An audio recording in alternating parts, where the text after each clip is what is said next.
Late last week, Joe Biden unveiled his new and improved infrastructure package that was supposed to be a compromise, something to throw out there to get bipartisan support so we can get the dang thing passed. And what he did was he cut the proposal to raise corporate taxes to 28%, which was a vital funding mechanism for the legislation. So if we don't have that to pay for it, you'd better believe the cuts are going to come from other places, and it's most likely going to be places that help those who actually need the assistance, because that's typically what happens.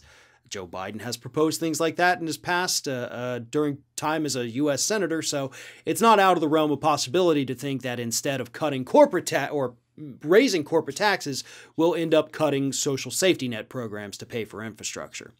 But either way, the corporate tax hike is out. That's not happening. So there you go, Republicans and moderate Democrats like Joe Manchin and Kyrsten Sinema. Now you have to support the legislation because you were all against those things. So how many of those people have come out and said, now I support this legislation because they took out the one thing I didn't like? None. None. None of them. Joe Manchin still says he's not going to support it unless it has bipartisan support, because that's apparently something he cares about, even though the public says we don't care. Majority of Americans want this piece of legislation to pass even without bipartisanship. They don't care if Republicans support it or not. And by the way, that includes Republican voters. Don't care if there's bipartisanship on this legislation. They just want it to pass. So why in the hell is Joe Biden still doing this?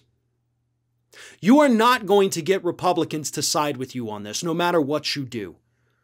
Even if you included a tax cut for corporations down to 0%, they still wouldn't support the legislation because it would give you a legislative win. And they have to do everything they can, as Mitch McConnell said on camera, to make sure that you're not successful and that they obstruct your agenda at every turn. There's nothing you can do, so why the hell are you even trying? If you're trying to say that this is just a method to get Manchin and Sinema on board with it, to hell with them. To hell with them. But if you keep compromising, what you're going to do is piss off everybody. Because you could have just pissed off Manchin and Sinema. You could go out there and use the bully pulpit every single day to shame them into supporting this legislation, to call them out for crying for bipartisanship, even though the polls show the public doesn't give a damn about it. You could do that.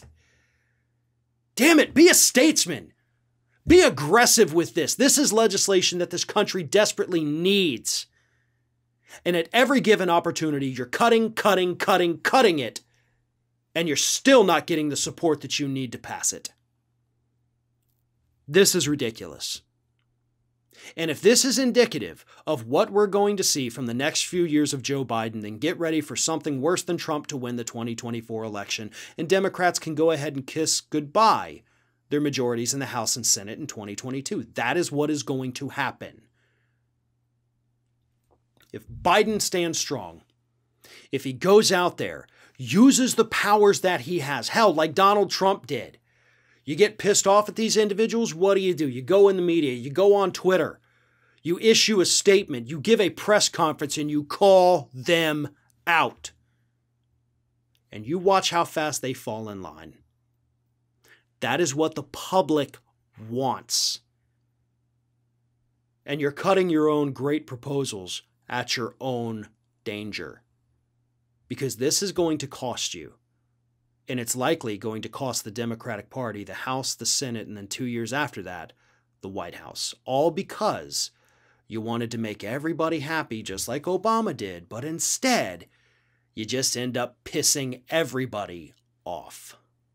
Not a smart strategy, so knock it off before it's too late.